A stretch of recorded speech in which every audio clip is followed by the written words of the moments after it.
Have you ever walked across a room and felt the floor bounce under your feet? Well, it's a common problem, but it usually doesn't mean your house is structurally unsafe. It usually means the floor has reached its deflection limit. And in structural engineering, there is a massive difference between strength and stiffness, because a floor can be strong enough to hold up a massive weight without breaking. But if it isn't stiff enough, it will often flex like a trampoline. So to control this, engineers and builders use a calculation known as a deflection limit. And in most modern residential building codes, the minimum standard is L over 360. That's length divided by 360. And that's the reason why I'm making the video, because I wanted to know this myself. So back in 1820, an English engineer named Thomas Tredgold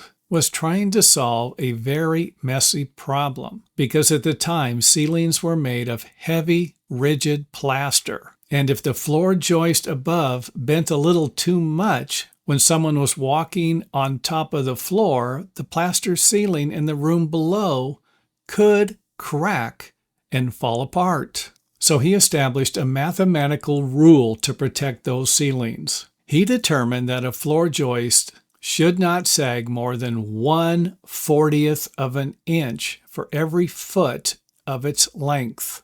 Since there are 12 inches in a foot, that created a ratio of 1 to 480. But as decades passed, American builders realized that building every house to that strict standard required massive and expensive timber. So through trial and error, they found they could relax the rule just a little bit without the plaster cracking. That's when they changed the allowable sag to 1/30th of an inch for every foot of span. So if you take that 1/30th of an inch and multiply the denominator by the 12 inches in a foot, you get 360. This created the new ratio, and that's basically where it came from. And I actually read the section of the book where they obviously did a lot of experiments on a variety of different types of lumber. However, I could not find the lumber used in the United States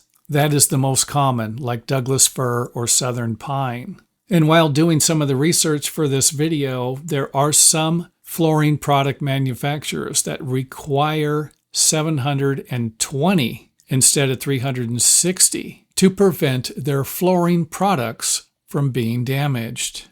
And thanks for watching. If you enjoyed the video, let us know by hitting the thumbs up button or letting us know in the comment area.